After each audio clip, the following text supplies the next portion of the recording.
ರವಿ ಅವರ ಬಂಧನದ ರೋಚಕ ಡ್ರಾಮಾ ಗುರುವಾರದ ರಾತ್ರಿಯಿಂದ ಶುಕ್ರವಾರದ ಸಂಜೆಯವರೆಗೆ ರೋಚಕವಾಗಿ ನಡೆದಿತ್ತು.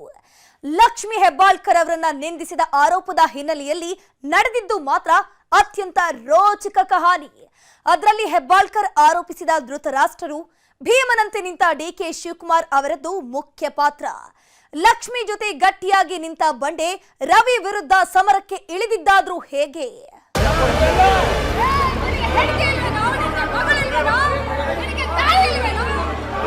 ಹೆಣ್ಮಗಳನ್ನ ಈ ರೀತಿ ಕರೆದಿದ್ದಾರೆ. ಇದು ಚಿಕ್ಕಮಗಳೂರು ಸಂಸ್ಕೃತಿನ, ಭಾರತದ ಸಂಸ್ಕೃತಿನ, ಬಿಜೆಪಿ ಸಂಸ್ಕೃತಿಯ?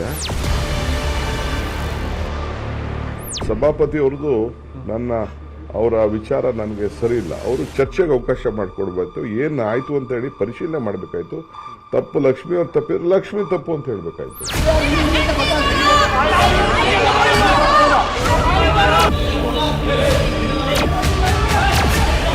ನನ್ನ ಜೀವಕ್ಕೆ ಏನಾದ್ರು ತೊಂದರೆ ಆದರೆ ವಿಶೇಷವಾಗಿ ಲಕ್ಷ್ಮೀ ಹೆಬ್ಬಾಳ್ಕರ್, ಡಿಕೆ ಶಿವಕುಮಾರ್ ಅವ್ರ ತಂಡವೇ ಇದಕ್ಕೆ ಕಾರಣ ಆಗುತ್ತೆ. ಯಾವ ಸೋಮನಾಗಲ್ಲ, ನನಗೆ ಗೊತ್ತಿಲ್ಲ ಪೊಲೀಸ್ ಅವ್ರು ಏನ್ ಮಾಡಿದ್ರು. ಏನ್ ಅವ್ರನ್ನ ಬಂಧಿಸ್ತಾ ಇದಾರೆ, ಏನ್ ಕೊಲೆ ಮಾಡ್ತಾ ಇದಾರೆ, ಅವ್ರ ಮೇಲೆ ಹಲ್ಲೆ ಮಾಡಕ್ ಕರ್ಕೊಂಡು ಹೋದ್ರ ಅಥವಾ ಕೊಲೆ ಮಾಡಕ್ ಕರ್ಕೊಂಡು ಹೋದ್ರ? ರಾಣಿ ಚೆನ್ನಮ್ಮ ಅಂತ ಇದ್ರು, ನೋವಾಗಿದೆ. ಇನ್ನೊಮ್ಮೆ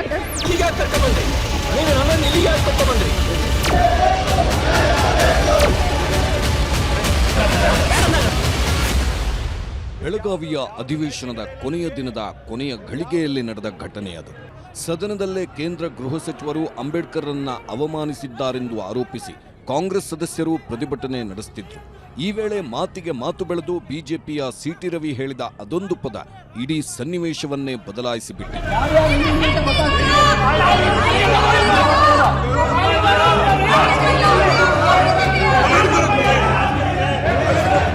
ಸಚಿವೆ ಲಕ್ಷ್ಮಿ ಹೆಬ್ಬಾಳ್ಕರ್ ಅವರನ್ನ ಕುರಿತು ಸಿಟಿ ರವಿ ಆಡಿದ ನಿಂದನೆಯಾಗಿತ್ತು ಅದು. ಆ ಬಳಿಕ ಸಚಿವೆ ಕಣ್ಣೀರಿಡುತ್ತಲೇ ಸದನದಿಂದ ಹೊರಬಂದಿತ್ತು.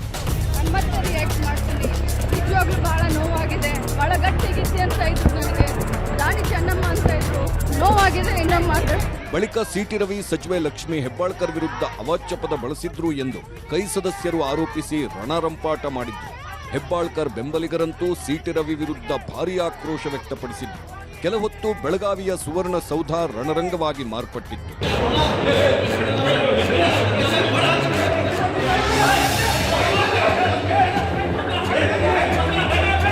ಆನಂತರ ಸಿಟಿ ರವಿ ವಿರುದ್ಧ ಕಂಪ್ಲೇಂಟ್ ದಾಖಲಾಯಿತು. ಕೆಲ ಹೊತ್ತಲ್ಲೇ ಸಿಟಿ ರವಿ ಅವರನ್ನ ಪೊಲೀಸರು ಬಂಧಿಸಿದ್ರು ಕೂಡ. ಬಿಜೆಪಿಯ ಸಿಟಿ ರವಿ ಬಂಧನವೇ ದೊಡ್ಡದೊಂದು ಪ್ರಹಸನದಂತೆ ಗುರುವಾರ ರಾತ್ರಿಯಿಡೀ ನಡೆದು ಮರುದಿನ ಮಧ್ಯಾಹ್ನದವರೆಗೂ ಮುಂದುವರಿಯಿತು. ಹೆಬ್ಬಾಳ್ಕರ್ಗೆ ಸಿಟಿ ರವಿ ಬಳಸಿದ ಪದಕ್ಕೆ ಡಿಕೆಶಿ ಕೆಂಡ.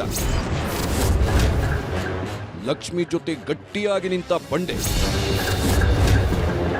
ರವಿ ವಿರುದ್ಧ ಡಿಕೆಶಿ ಸಮರಕ್ಕಿಳಿದಿದ್ದೇಗೆ? ವಿಧಾನಮಂಡಲ ಚಳಿಗಾಲದ ಅಧಿವೇಶನದ ಕೊನೆಯ ದಿನ ಇಡೀ ರಾಜ್ಯವೇ ತಲೆ ತಗ್ಗಿಸುವ ಘಟನೆಗೆ ವಿಧಾನ ಪರಿಷತ್ ಸಾಕ್ಷಿಯಾಗಿತ್ತು. ಆ ಬಗ್ಗೆ ಪರಿಷತ್ ಸಭಾಪತಿ ಎರಡೂ ಕಡೆಯವರನ್ನ ಕರೆಸಿ ಇಬ್ಬರ ವಾದವನ್ನು ಆಲಿಸಿ ಸಭಾಪತಿ ಹೊರಟ್ಟಿ ಯಾವುದೇ ಬಲವಾದ ಸಾಕ್ಷಿಗಳಿಲ್ಲ ಎಂದು ಸಿಟಿ ರವಿ ವಿರುದ್ಧ ಕ್ರಮ ತೆಗೆದುಕೊಳ್ಳಲು ನಿರಾಕರಿಸಿದ್ರು. ಸಭಾಪತಿಗಳ ಈ ನಡೆ ಕಾಂಗ್ರೆಸ್ ಪಾಳೆಯದಲ್ಲಿ ಭಾರೀ ಆಕ್ರೋಶಕ್ಕೆ ಕಾರಣವಾಯಿತು. ತಕ್ಷಣವೇ ಲಕ್ಷ್ಮಿ ಹೆಬ್ಬಾಳ್ಕರ್ ಮತ್ತು ಇತರ ಕೈ ನಾಯಕರ ಜೊತೆ ಡಿಕೆ ಶಿವಕುಮಾರ್ ಸಭಾಪತಿಗಳ ಕೊಠಡಿಗೆ ತೆರಳಿದ್ರು. ಸಭಾಪತಿ ಕೊಠಡಿಯಲ್ಲಿ ಡಿಕೆ ಶಿವಕುಮಾರ್, ಎಚ್.ಕೆ. ಪಾಟೀಲ್ ಮತ್ತು ಪೊನ್ನಣ್ಣ ಸುದೀರ್ಘ ಚರ್ಚೆ ನಡೆಸಿದ್ರು. ರಾಹುಲ್ ಗಾಂಧಿ ಅವರನ್ನ ಡ್ರಗ್ ಅಡಿಕ್ಟ್, ಲಕ್ಷ್ಮಿ ಹೆಬ್ಬಾಳ್ಕರ್ ಅವರ ವಿರುದ್ಧ ಕೆಟ್ಟ ಪದವನ್ನ 12 ಬಾರಿ ಬಳಸಿದ್ದಾರೆ ಎಂದು ಸಭಾಪತಿಗಳ ಗಮನಕ್ಕೆ ತಂದರು. ಆದರೆ ಸಭಾಪತಿ ಅವರು ಯಾವುದೇ ಕ್ರಮ ತೆಗೆದುಕೊಳ್ಳಲು ನಿರಾಕರಿಸಿದ್ರು. ಸಭಾಂಗಣದಲ್ಲಿರುವ ವಿಡಿಯೋ, ಆಡಿಯೋ ಫುಟೇಜ್ ಅನ್ನ ಸಭಾಪತಿಗಳು ತರಿಸಿಕೊಂಡು ಪರಿಶೀಲಿಸಿದ್ರು. ಕಾಂಗ್ರೆಸ್ ಆರೋಪವನ್ನ ಸಾಬೀತುಪಡಿಸುವ ಯಾವುದೇ ಪುರಾವೆಗಳು, ಯಾವುದೇ ಸಾಕ್ಷ್ಯಾಧಾರವಿಲ್ಲವೆಂದು ಬಸವರಾಜ ಹೊರಟ್ಟಿ ಕ್ರಮ ತೆಗೆದುಕೊಳ್ಳಲು ನಿರಾಕರಿಸಿದ್ರು. ಸಭಾಪತಿಗಳ ಈ ಕ್ರಮಕ್ಕೆ ಡಿಸಿಎಂ ಡಿಕೆ ಶಿವಕುಮಾರ್ ಆಕ್ಷೇಪ ವ್ಯಕ್ತಪಡಿಸಿದ್ರು. ಸಭಾಪತಿ ಅವ್ರದ್ದು ಅವರ ವಿಚಾರ ನನಗೆ ಸರಿ ಇಲ್ಲ. ಅವರು ಚರ್ಚೆಗೆ ಅವಕಾಶ ಮಾಡಿಕೊಡ್ಬೇಕು. ಏನ್ ಆಯ್ತು ಅಂತ ಹೇಳಿ ಪರಿಶೀಲನೆ ಮಾಡಬೇಕಾಯ್ತು. ತಪ್ಪು ಲಕ್ಷ್ಮಿ ಅವ್ರು ತಪ್ಪಿದ್ರೆ ಲಕ್ಷ್ಮಿ ತಪ್ಪು ಅಂತ ಹೇಳ್ಬೇಕಾಯ್ತು. ಅವ್ರು ತಪ್ಪಿದ್ರೆ ಅವ್ರು ತಪ್ಪು ಅಂತ ಏಕಾಏಕಿ ಅವ್ರಿಬ್ಬರನ್ನು ಇದನ್ನ ತಗೋಬಿಟ್ಟು ಅವ್ರು ಹಿಂಗೆ ಹೇಳಿದ್ರು ಇವ್ರು ಹಿಂಗೆ ಹೇಳಿದ್ರು ಅಂತ ಸೆಂಡ್ ಮಾಡಿದ್ದು ಅವ್ರಿಗೂ, ಯಾಕೆಂದ್ರೆ ಅಷ್ಟು ಹಿರಿಯ ಇದ್ರದ್ದು. ಅವ್ರು ಯಾವುದೇ ಪಕ್ಷದವ್ರು ಇರ್ಬೋದು, but is A non political member. ಎಲ್ಲರನ್ನ ರಕ್ಷಣೆ ಮಾಡಬೇಕಾದ ಅವರ ಡ್ಯೂಟಿ. ಸಭಾಪತಿ ನಿರ್ಧಾರದ ಬಳಿಕ ಆಕ್ರೋಶಗೊಂಡಿದ್ದ ಕೈಪಾಳೆಯ ಪೊಲೀಸ್ ಠಾಣೆಗೆ ದೂರು ನೀಡಿತ್ತು. ಖುದ್ದು ಲಕ್ಷ್ಮೀ ಹೆಬ್ಬಾಳ್ಕರ್ ಅವರೇ ತಮ್ಮ ವಿರುದ್ಧ ಅವಾಚ್ಯವಾಗಿ ನಿಂದಿಸಿದ್ದಾರೆಂದು ದೂರು ನೀಡಿದ್ರು. ಹೆಬ್ಬಾಳ್ಕರ್ ದೂರು ದಾಖಲಾಗುತ್ತಿದ್ದಂತೆ ಸಿಟಿ ರವಿ ಅವರನ್ನ ಸುವರ್ಣಸೌಧದಿಂದಲೇ ಪೊಲೀಸರು ಬಂಧಿಸಿದ್ರು. ಸಿಟಿ ರವಿ ಬಂಧನವೇ ಒಂದು ದೊಡ್ಡ ಹೈಡ್ರಾಮಾವಾಗಿ ಬದಲಾಯಿತು.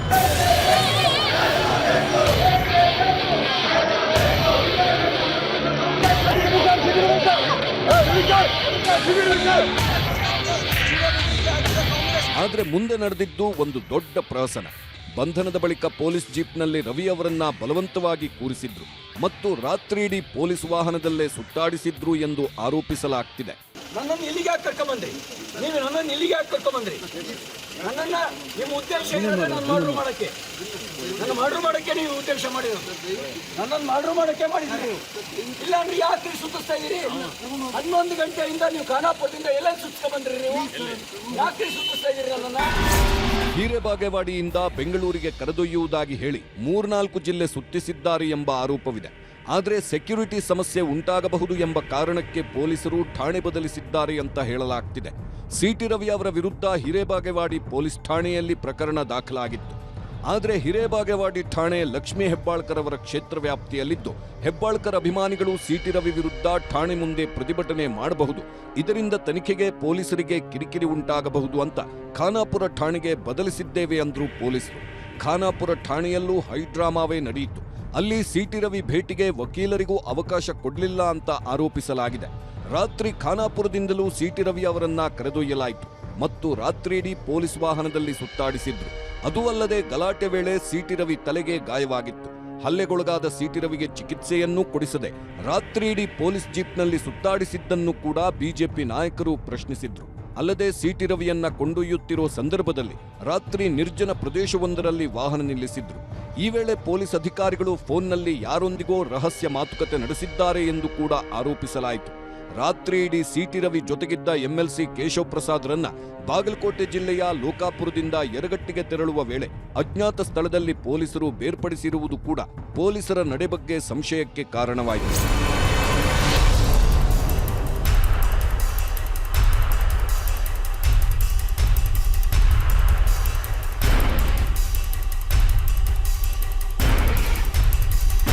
ಇನ್ನು ಇವೆಲ್ಲ ಬಂಧನ ಪ್ರಹಸನ ಕಾಂಗ್ರೆಸ್ ಸರ್ಕಾರದ ನಾಯಕರಿಂದಲೇ ನಡೆದಿದ್ದು.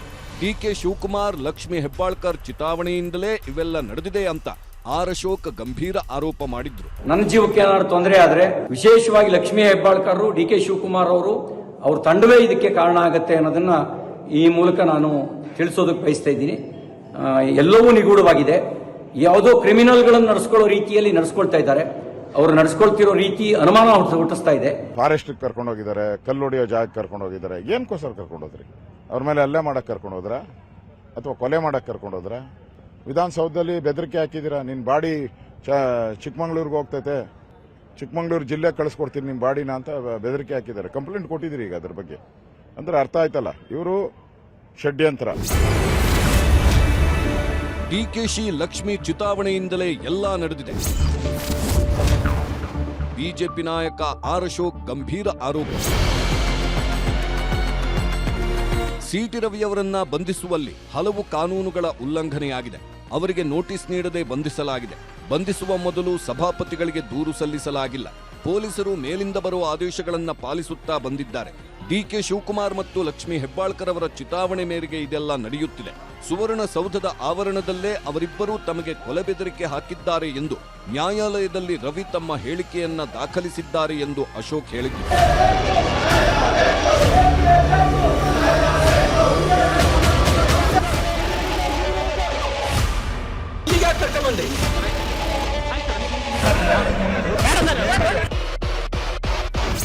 ಇದೆಲ್ಲದರ ನಡುವೆ ಬಿಜೆಪಿ ಎಂಎಲ್ಸಿ ಸಿಟಿ ರವಿ ಅವರಿಗೆ ಹೈಕೋರ್ಟ್ ಬಿಗ್ ರಿಲೀಫ್ ನೀಡಿದೆ. ಈ ವೇಳೆ ಪೊಲೀಸರ ಬಂಧನ ಕ್ರಮ ಸರಿಯಿಲ್ಲ ಅಂತ ಛೀಮಾರಿ ಹಾಕಿದೆ. ಈ ಮೂಲಕ ಸರ್ಕಾರಕ್ಕೂ ಸಿಟಿ ರವಿ ಬಂಧನ ಕೇಸಲ್ಲಿ ಮುಖಭಂಗವಾದಂತಾಗಿದೆ. ಯಾವುದೇ ನೋಟಿಸ್ ನೀಡದೆ ಬಂಧಿಸಿದ ಕಾರಣ ಸಿಟಿ ರವಿ ಅವರನ್ನ ಕೂಡಲೇ ರಿಲೀಸ್ ಮಾಡಿ ಎಂದು ಹೈಕೋರ್ಟ್ ಆದೇಶಿಸಿದೆ. ಷರತ್ತುಬದ್ಧ ರಿಲೀಸ್ ಮಾಡಲು ಪೊಲೀಸರಿಗೆ ಹೈಕೋರ್ಟ್ ಸೂಚನೆ ನೀಡಿದೆ. ಇದೇ ಸಂದರ್ಭದಲ್ಲಿ ಯಾರಿಗೇ ಆಗಲಿ ನೋಟಿಸ್ ನೀಡಿ ಬಂಧಿಸಬೇಕು. ಅರೆಸ್ಟ್ ಮಾಡೋ ಮುನ್ನ ನೋಟಿಸ್ ನೀಡಬೇಕಿತ್ತು. ಬಂಧನ ಪ್ರಕ್ರಿಯೆಯಲ್ಲಿ ಪೊಲೀಸರು ವಿಫಲರಾಗಿದ್ದಾರೆ ಎಂದು ಛೀಮಾರಿ ಹಾಕಲಾಗಿದೆ. ಹಾಗೆಯೇ ಕೂಡಲೇ ರಿಲೀಸ್ ಮಾಡಿ ಹ್ಯಾಂಡ್ ನೋಟಿಸ್ ನೀಡಬೇಕು ಎಂದು ಹೈಕೋರ್ಟ್ ಸೂಚನೆ ಕೊಟ್ಟಿದೆ. ಸದ್ಯ ಸಿಟಿ ರವಿ ಅವರಿಗೆ ಮಧ್ಯಂತರ ರಿಲೀಫ್ ಸಿಕ್ಕಿದೆ. ಎಫ್ಐಆರ್ ರದ್ದು ಕೋರಿ ಸಲ್ಲಿಸಿರುವ ಅರ್ಜಿ ವಿಚಾರಣೆ ಮುಂದೆ ನಡೆಯಲಿದೆ. ಸಿಟಿ ರವಿ ಮತ್ತು ಲಕ್ಷ್ಮೀ ಹೆಬ್ಬಾಳ್ಕರ್ ನಡೆಗೆ ಹೈಕೋರ್ಟ್ ಬೇಸರ ವ್ಯಕ್ತಪಡಿಸಿದೆ. ಹಾಗೆಯೇ ಪೊಲೀಸರ ವಿಚಾರಣೆಗೆ ಹಾಜರಾಗಬೇಕು ಎಂದು ಸಿಟಿ ರವಿ ಅವರಿಗೆ ಸೂಚನೆ ನೀಡಿದೆ.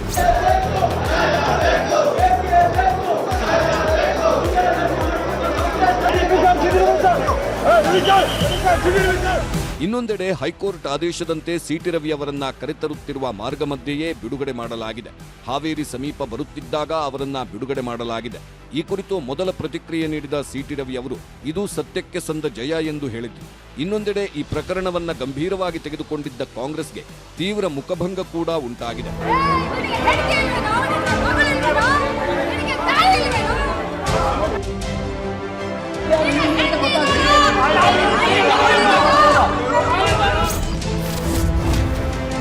ನನ್ನನ್ನು ಟೆರರಿಸ್ಟ್ ಅಂತೆ ನಡೆಸಿಕೊಂಡು ನಿನ್ನೆಯಿಂದ ಊಟ ಮಾಡಿಲ್ಲ ಎಂದರು. ಇನ್ನು ಸಿಟಿ ರವಿ ಅವರನ್ನ ಬಿಡುಗಡೆ ಮಾಡುವಂತೆ ಹೈಕೋರ್ಟ್ ಆದೇಶ ನೀಡಿದ ಬೆನ್ನಲ್ಲೇ ಹಾವೇರಿ ಸಮೀಪ ನ್ಯೂಸ್ 18ಗೆ ಪ್ರತಿಕ್ರಿಯೆ ನೀಡಿದ ರವಿ, ನನ್ನನ್ನು ಟೆರರಿಸ್ಟರಂತೆ ಪೊಲೀಸರು ನಡೆಸಿಕೊಂಡ್ರು, ಊಟಕ್ಕೂ ಬಿಟ್ಟಿಲ್ಲ ಎಂದು ಆಕ್ರೋಶ ಹೊರಹಾಕಿದ್ರು. ಸತ್ಯಕ್ಕೆ ಜಯ ಸಿಕ್ಕಿದೆ, ನನ್ನ ವಿರುದ್ಧ ಸದನದಲ್ಲೇ ದೌರ್ಜನ್ಯ ನಡೆದಿದೆ, ನಾನು ಬಹಳ ಸಂಕಟ ಅನುಭವಿಸಿದ್ದೇನೆ ಎಂದು ಪ್ರತಿಕ್ರಿಯೆ ನೀಡಿದ್ರು. ಸತ್ಯಮೇವ ಜಯತೆ ಅಂತ ಬೆಳಗಾಂನಲ್ಲಿ ಹೇಳಿದ್ದೆ, ಸತ್ಯಕ್ಕೆ ಜಯ ಸಿಗುತ್ತೆ ಅಂತ. ಸತ್ಯಕ್ಕೆ ಜಯ ಸಿಕ್ಕಿದೆ. ಇದರಿಂದ ಹಿಗ್ಗೋದಿಲ್ಲ. ಕಾಂಗ್ರೆಸ್ಸು ಪೊಲೀಸ್ ಬಲವನ್ನು ದುರ್ಬಳಕೆ ಮಾಡಿಕೊಂಡು ಕುಗ್ಸೋ ಪ್ರಯತ್ನ ಮಾಡಿದ್ರೆ ಅದು ಕುಗ್ಗೋದು ಇಲ್ಲ. ಡಿಕೆಶಿ ಏನಂತ ಕನಕಪುರ ಜನತೆಗೆ ಗೊತ್ತು, ಸಿಟಿ ರವಿ ಏನೆಂದು ಚಿಕ್ಕಮಗಳೂರು ಜನರಿಗೆ ಗೊತ್ತು. ನಿನ್ನೆ ಸಂಜೆಯಿಂದ ನಾನು ಊಟ ಮಾಡಿಲ್ಲ, ಇದು ಸತ್ಯಕ್ಕೆ ಸಂದ ಜಯ. ಸರ್ಕಾರ ನನ್ನನ್ನು ಟೆರರಿಸ್ಟ್ನಂತೆ ನಡೆಸಿಕೊಂಡಿದೆ. ವೈಯಕ್ತಿಕವಾಗಿ ನಾನು ಹೆಣ್ಣನ್ನ ನಿಂದಿಸುವವನಲ್ಲ. ಡಿಕೆ ಶಿವಕುಮಾರ್ ಏನು ಅಂತ ಕನಕಪುರ ಜನತೆಗೆ ಗೊತ್ತು ಎಂದು ರಾಜ್ಯ ಸರ್ಕಾರದ ವಿರುದ್ಧ ಆಕ್ರೋಶ ಹೊರಹಾಕಿದ್ರು. ನೀವು ಕೊಡೋ ತೊಂದರೆ ಇನ್ನಷ್ಟು ಹೋರಾಟ ಮಾಡೋ ಶಕ್ತಿ ಕೊಡುತ್ತೆ. ನಮ್ಮ ಕಾರ್ಯಕರ್ತರು ಸಂಕಷ್ಟದಲ್ಲಿದ್ದಾಗ ಅವ್ರ ನೆರವಿಗೆ ಬಂದು ಅವ್ರ ಋಣ ತೀರ್ಸೋ ಕೆಲಸ ಮಾಡ್ತೀವಿ ಅಂತ ಅಷ್ಟೇ ಮಾತನ್ನು ಹೇಳಿ ಇನ್ನು ಉಳಿದ ವಿಷಯವನ್ನ ನಿಧಾನಕ್ಕೆ ಮಾತಾಡ್ತೀನಿ. ಇನ್ನು ಗುರುವಾರ ಸಿಟಿ ರವಿ ಅವರನ್ನ ಬಂಧಿಸಿದ್ದ ಪೊಲೀಸರು ಶುಕ್ರವಾರ ಮಧ್ಯಾಹ್ನ ಬೆಳಗಾವಿಯ 5ನೇ ಜೆಎಂಎಫ್ಸಿ ನ್ಯಾಯಾಲಯದ ಮುಂದೆ ಹಾಜರುಪಡಿಸಿದ್ರು. ಈ ವೇಳೆ ಸಿಟಿ ರವಿ ಜಡ್ಜ್ ಮುಂದೆ ಪೊಲೀಸರು ತನ್ನನ್ನ ಅತ್ಯಂತ ಹೀನಾಯವಾಗಿ ನಡೆಸಿಕೊಂಡ್ರು ಅಂತ ದೂರಿದ್ರು. ಕೋರ್ಟ್ನಲ್ಲಿ ಸಿಟಿ ರವಿ ಜಾಮೀನಿಗೆ ವಕಾಲತ್ತು ಅರ್ಜಿ ಸಲ್ಲಿಸಿದ್ರು. ಬಳಿಕ ನ್ಯಾಯಾಧೀಶರು ಸಿಟಿ ರವಿ ಅವರತ್ತ ನೋಡಿ ಯಾವಾಗ ಬಂಧನ ಮಾಡಿದ್ರು ಎಂದು ಪ್ರಶ್ನಿಸಿದ್ರು. ಆಗ ಕೋರ್ಟ್ಗೆ ಸಿಟಿ ರವಿ ಮಾಹಿತಿ ನೀಡಿ ಸುವರ್ಣಸೌಧದಲ್ಲಿ ಗುರುವಾರ ಸಂಜೆ 6:30ರಿಂದ 6:45 ಸುಮಾರಿಗೆ ಬಂಧಿಸಿದ್ದಾರೆ. ಬಂಧನದ ನಂತರ ರಾತ್ರಿ 10 ಗಂಟೆಯಿಂದ ನನ್ನನ್ನ ವಾಹನದಲ್ಲಿ ಸುತ್ತಿಸಿದ್ದಾರೆ. ಧಾರವಾಡ, ರಾಮದುರ್ಗ ಸೇರಿ ಹಲವೆಡೆ ನನ್ನನ್ನು ಸುತ್ತಾಡಿಸಿದ್ದಾರೆ. ಕ್ರಷರ್, ಕಬ್ಬಿನಗದ್ದೆಯಲ್ಲೂ ನನ್ನನ್ನು ಸುತ್ತಾಡಿಸಿದ್ದಾರೆ. ಹಿರೇಬಾಗೇವಾಡಿಯಿಂದ ಯಾದವಾಡ, ಮುಧೋಳ, ಯಾದಗಡ್ ಎಂಬ ಬೋರ್ಡ್ ನೋಡಿದ್ದೇನೆ. ಎಲ್ಲಾ ಕಡೆ ಕರೆದುಕೊಂಡು ಹೋಗಿದ್ದಾರೆ. ಖಾನಾಪುರದಲ್ಲಿ ಪೊಲೀಸರು ತಲೆಗೆ ಹೊಡೆದ್ರು. ಅವರು ಯಾರು ಎಂದು ಗೊತ್ತಾಗಿಲ್ಲ. ರಾಮದುರ್ಗದಲ್ಲಿ ಬೆಳಗ್ಗಿನ ಜಾವ 3:15ಕ್ಕೆ ಚಿಕಿತ್ಸೆ ಕೊಡಿಸಿದ್ದಾರೆ. ನನಗೆ ಪೊಲೀಸರು ಮಾನಸಿಕ, ದೈಹಿಕ ಹಿಂಸೆ ನೀಡಿದ್ದೂ ಅಲ್ಲದೆ ವಾಚ್ ಕಿತ್ಕೊಂಡಿದ್ದಾರೆ. ನನಗೆ ಭಯ ಹುಟ್ಟಿಸುವಂತೆ ನಡೆದುಕೊಳ್ಳುತ್ತಿದ್ರು. ಪ್ರತಿ 10 ನಿಮಿಷಕ್ಕೆ ಒಂದು ಫೋನ್ ಬರುತ್ತಿತ್ತು. ಅವರ ಡೈರೆಕ್ಷನ್ ಆಧಾರದ ಮೇಲೆ ನನ್ನನ್ನು ಸುತ್ತಾಡಿಸುತ್ತಿದ್ರು. ನನ್ನನ್ನು ಯಾವ ಕಾರಣಕ್ಕೆ ಬಂಧಿಸಿದ್ದೇವೆ ಎಂಬ ಮಾಹಿತಿ ನೀಡಲಿಲ್ಲ. ನನ್ನ ಕುಟುಂಬಕ್ಕೂ ಮಾಹಿತಿ ನೀಡಿಲ್ಲ. ರಾತ್ರಿಯಿಡೀ ಉಪವಾಸ ಇದ್ದೀನಿ. ನಾನು ದೂರು ಕೊಟ್ಟೆ, ಆದರೆ ಎಫ್ಐಆರ್ ಮಾಡಿಲ್ಲ. ಎಷ್ಟೇ ಮನವಿ ಮಾಡಿಕೊಂಡ್ರೂ ಎಫ್ಐಆರ್ ಮಾಡಿಲ್ಲ ಎಂದು ರಾತ್ರಿ ನಡೆದ ಘಟನೆ ಬಗ್ಗೆ ಕೋರ್ಟ್ಗೆ ತಿಳಿಸಿದ್ದಾರೆ ಸಿಟಿ ರವಿ. ನನ್ನ ಜೀವಕ್ಕೆ ಏನಾದ್ರು ತೊಂದರೆ ಆದರೆ ಅದಕ್ಕೆ ಪೊಲೀಸರು ಮತ್ತು ಇಲ್ಲಿಯ ಸರ್ಕಾರ, ವಿಶೇಷವಾಗಿ ಲಕ್ಷ್ಮೀ ಹೆಬ್ಬಾಳ್ಕರ್, ಡಿಕೆ ಶಿವಕುಮಾರ್ ಅವ್ರ ತಂಡವೇ ಇದಕ್ಕೆ ಕಾರಣ ಆಗುತ್ತೆ ಅನ್ನೋದನ್ನ ಈ ಮೂಲಕ ನಾನು ತಿಳಿಸೋದಕ್ಕೆ ಬಯಸ್ತಾ ಇದ್ದೀನಿ. ಪೊಲೀಸರು ಸಿಟಿ ರವಿ ಅವರನ್ನ ಕರೆದೊಯ್ಯುತ್ತಿದ್ದಾಗ ಪದೇ ಪದೇ ಯಾರದ್ದೋ ಜೊತೆ ಮಾತನಾಡುತ್ತಿದ್ರು. ಪೊಲೀಸರು ಆ ನಾಯಕರ ಸೂಚನೆಯಂತೆಯೇ ಇವೆಲ್ಲ ಡ್ರಾಮಾ ಮಾಡಿದ್ದಾರೆ. ಇಲ್ಲವಾದ್ರೆ ರಾತ್ರಿಯಿಡೀ ಸಿಟಿ ರವಿ ಅವರನ್ನ ಪೊಲೀಸ್ ಜೀಪಲ್ಲೇ ಸುತ್ತಾಡಿಸಿದ್ದು ಯಾಕೆ ಅನ್ನೋದು ಬಿಜೆಪಿ ನಾಯಕರ ಪ್ರಶ್ನೆ. ಅಲ್ಲದೆ ಪೊಲೀಸರು ಮಾತನಾಡುತ್ತಿದ್ದದ್ದು ಕಾಂಗ್ರೆಸ್ ನಾಯಕರ ಜೊತೆ. ಡಿಕೆ ಶಿವಕುಮಾರ್ ಮತ್ತು ಲಕ್ಷ್ಮೀ ಹೆಬ್ಬಾಳ್ಕರ್ ಸೂಚನೆಯಂತೆಯೇ ಇವೆಲ್ಲ ಪ್ರಹಸನ ನಡೆದಿದೆ ಅನ್ನೋದು ಬಿಜೆಪಿ ನಾಯಕರ ಗಂಭೀರ ಆರೋಪ.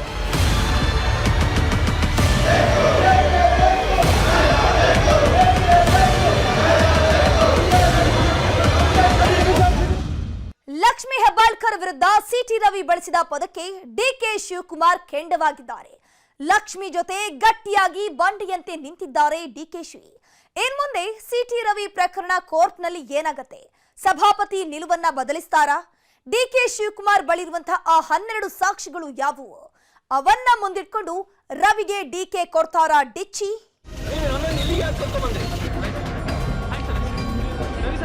ಅತ್ತೆಗೂ ಒಂದು ಕಾಲ, ಸೊಸೆಗೂ ಒಂದು ಕಾಲ, ನಮಗೂ ಒಂದು ಕಾಲ.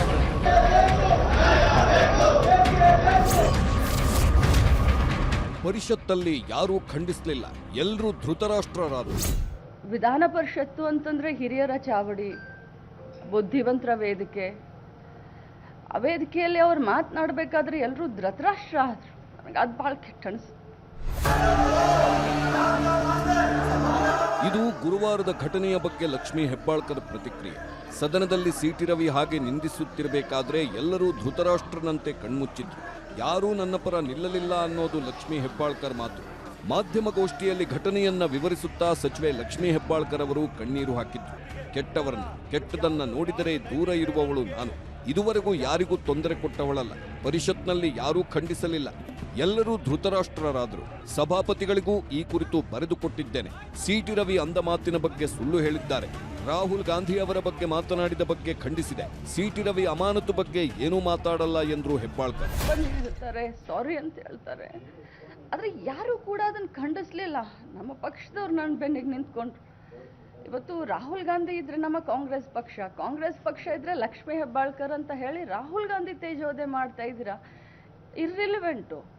ಅಂಬೇಡ್ಕರ್ ಅವ್ರಿಗೆ ಅಪಮಾನ ಮಾಡಿದಿರಂತ ನಾವೆಲ್ಲ ಹೇಳುವಂಥ ಸಂದರ್ಭದಲ್ಲಿ ರಾಹುಲ್ ಗಾಂಧಿ ಅವ್ರನ್ನ ಯಾಕೆ ಮಧ್ಯದಲ್ಲಿ ಎಳ್ಕೊಂಡು ಬರ್ತೀರಾ ಅಂತ ನಾನು ಮಾತಾಡಿದಕ್ಕೆ ಈ ರೀತಿ ಮಾತಾಡಿ.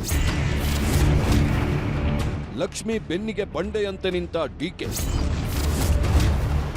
ಧೃತರಾಷ್ಟ್ರನಾಗದೆ ಭೀಮನಾದ ಡಿಕೆಶಿ.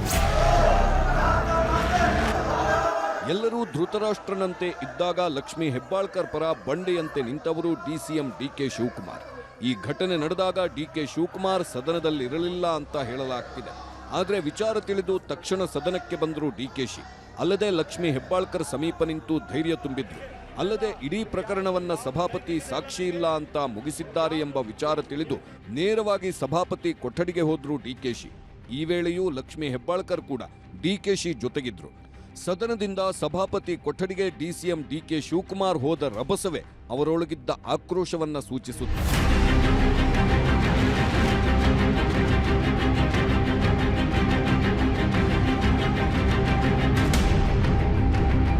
ಸಭಾಪತಿ ಕೊಠಡಿಗೆ ತೆರಳಿದ ಡಿಕೆ ಶಿವಕುಮಾರ್ ಘಟನೆಯ ಬಗ್ಗೆ ಸಮಾಲೋಚನೆ ನಡೆಸಿದ್ರು. ಈ ವೇಳೆ ಸಿಎಂ ಕಾನೂನು ಸಲಹೆಗಾರ ಪೊನ್ನಣ್ಣ, ಹಿರಿಯ ಸದಸ್ಯ ಎಚ್.ಕೆ. ಪಾಟೀಲ್ ಕೂಡ ಉಪಸ್ಥಿತರಿದ್ದರು. ಆದರೆ ಸಭಾಪತಿ ಹೊರಟ್ಟಿ ಮಾತ್ರ ಈ ಬಗ್ಗೆ ಯಾವುದೇ ಸಾಕ್ಷಿ ಇಲ್ಲ, ಹಾಗಾಗಿ ಸಿಟಿ ರವಿ ವಿರುದ್ಧ ಕ್ರಮ ಕೈಗೊಳ್ಳುವುದಕ್ಕೆ ಆಗೋದಿಲ್ಲ ಅಂತ ಹೇಳಿದ್ರು. ಸಭಾಪತಿ ಮಾತಿಗೆ ಡಿಕೆ ಶಿವಕುಮಾರ್ ತೀವ್ರ ಆಕ್ಷೇಪ ವ್ಯಕ್ತಪಡಿಸಿದ್ರು.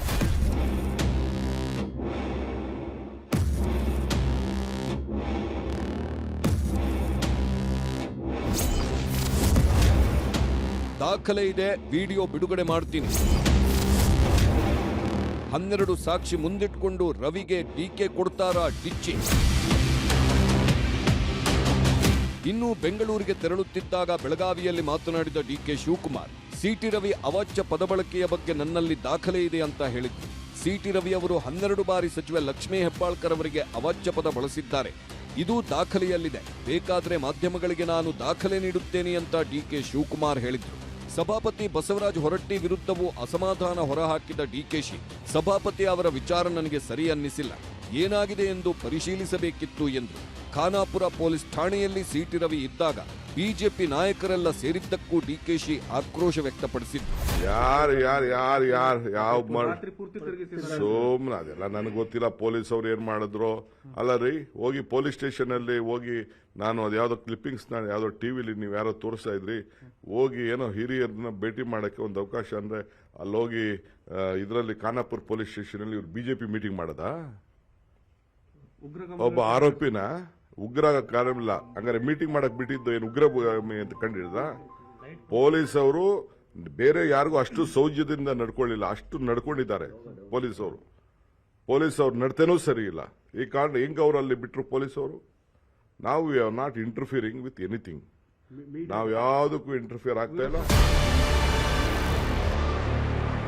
ಲಕ್ಷ್ಮೀ ಹೆಬ್ಬಾಳ್ಕರ್ ಅವರಿಗೆ ಅವರ ಸ್ವಂತ ಕ್ಷೇತ್ರದಲ್ಲೇ ಈ ರೀತಿ ನಿಂದಿಸಿದ್ದಾರೆ. ಕಾರ್ಯಕರ್ತರಿಗೆ ಗೊತ್ತಾಗಿದ್ದರಿಂದ ಆಕ್ರೋಶಕ್ಕೆ ಒಳಗಾಗುವುದು ಸ್ವಾಭಾವಿಕ. ಆ ಹೆಣ್ಣು ಮಗಳಿಗೆ, ಆ ತಾಯಿಗೆ, ಅವರ ಪ್ರತಿನಿಧಿಗೆ ಅವಮಾನ ಆದಾಗ ಎಲ್ಲರೂ ಸಹಜವಾಗಿ ಇದೇ ರೀತಿ ವರ್ತಿಸುತ್ತಾರೆ ಅಂತ ಸಿಟಿ ರವಿ ವಿರುದ್ಧ ಕಾಂಗ್ರೆಸ್ ಕಾರ್ಯಕರ್ತರು ಹಲ್ಲೆಗೆ ಯತ್ನಿಸಿದ್ದನ್ನ ಡಿಕೆ ಶಿವಕುಮಾರ್ ಸಮರ್ಥಿಸಿಕೊಂಡರು. ಏನ್ ಅವ್ರನ್ನ ಬಂಧಿಸ್ತಾ ಇದ್ದಾರೆ, ಏನ್ ಕೊಲೆ ಮಾಡ್ತಾ ಇದ್ದಾರೆ ಅವ್ರನ್ನ?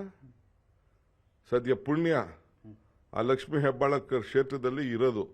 ಕಾರ್ಯಕರ್ತರಿಗೆ ಗೊತ್ತಾಗಿ ಕೊಲೆಗೆ ಸ್ವಾಭಾವಿಕ. ಎಲ್ಲರಿಗೂ ಕೂಡ ಆ ತಾಯಿಗೆ, ಹೆಣ್ಮಗಳಿಗೆ, ಅವರ ಪ್ರತಿನಿಧಿಗೆ ಅವಮಾನ ಆದಾಗ, ಈ ತರ ಮಾಡಿದಾಗ ಎಲ್ಲರೂ ಕೂಡ ಈಗ ಇವ್ರ್ಯಾಕೆ ಪ್ರತಿಭಟನೆ ಮಾಡಕ್ ಬರ್ತಾ ಇದ್ದಾರೆ ಬಿಜೆಪಿಯವರೆಲ್ಲ?